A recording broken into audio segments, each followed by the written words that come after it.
Hi guys! Welcome back to my vlog. For today's video nga, tayo ay dadayo sa bagong bukas na foam coffee dito sa Antipolo City. Paano nga ba pumunta dito? Dahil nga kami ay taga-Taytay, ang daan namin ay Tikling, pa-Antipolo at Sumulong Highway.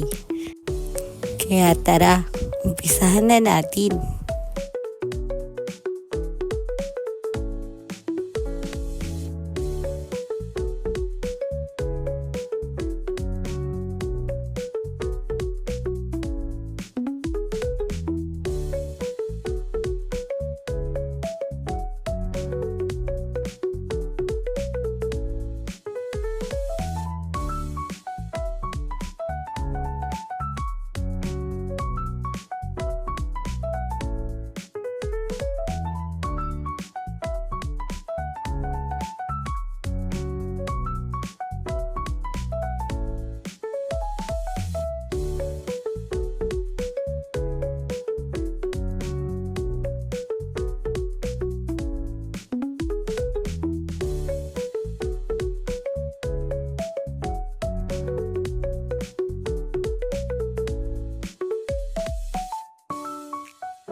After 30 minutes nga na biyahe, nakarating na nga kami dito sa Foam Coffee.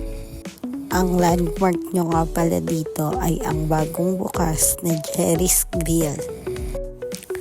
Pagpasok nyo ng Jerry's Grill, ang Foam Coffee Antipolo ay nasa dulo. Time check nga pala guys, 5 PM nang pumunta kami dito, kaya ang daming tao. Tara, pasok na tayo. At dahil nga bagong bukas ang Foam Coffee dito sa Antipolo, ang dami ng tao. Kaya kailangan natin pumila para maka-order na tayo. Ngayon, ikot muna kayo.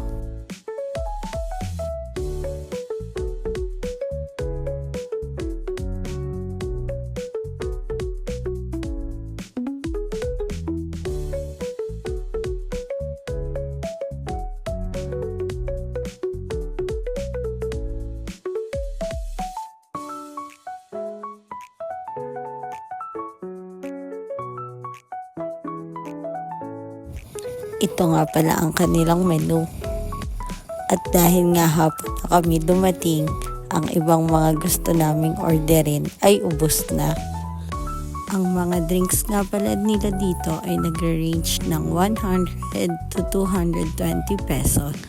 Sa food naman ay 180 to 320.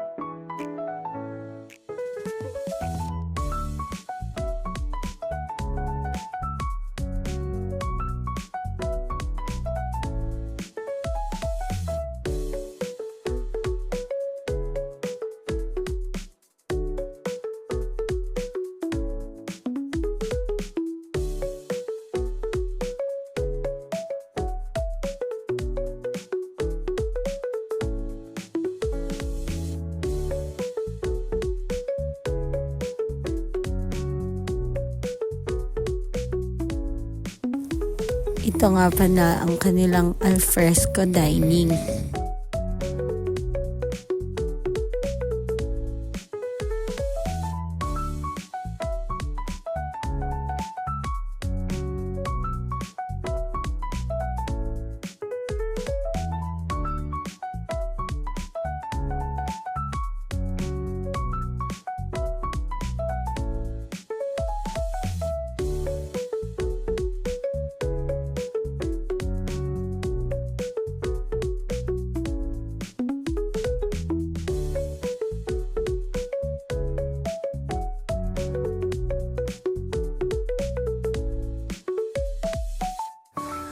At sa hinaba-haba nga ng pila, ngayon lang kami naka-order.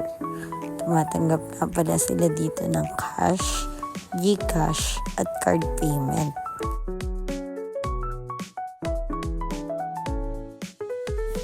Dito nga kami sa second floor nakahanap ng pwesto. Pero kung gusto niyo naman ng alfresco dining, ay meron din sila.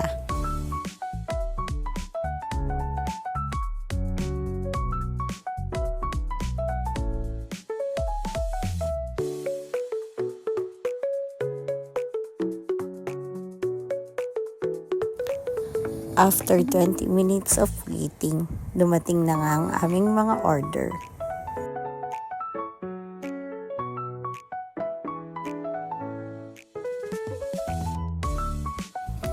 Picture muna bago kumain para may pang-post sa IG.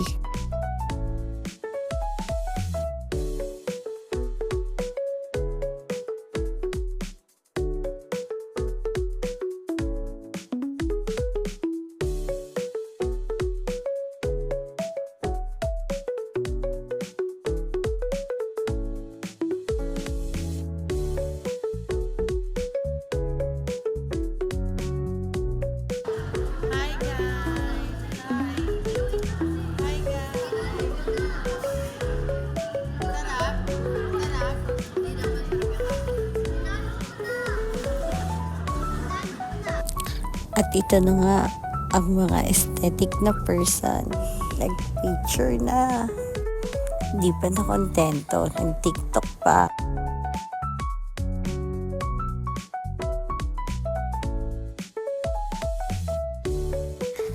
After 1 hour of coffee, uwian na. Kung foam coffee nga ang hanap mo, hindi mo na kailangan pumunta ng Baguio. Meron na dito sa Antipolo.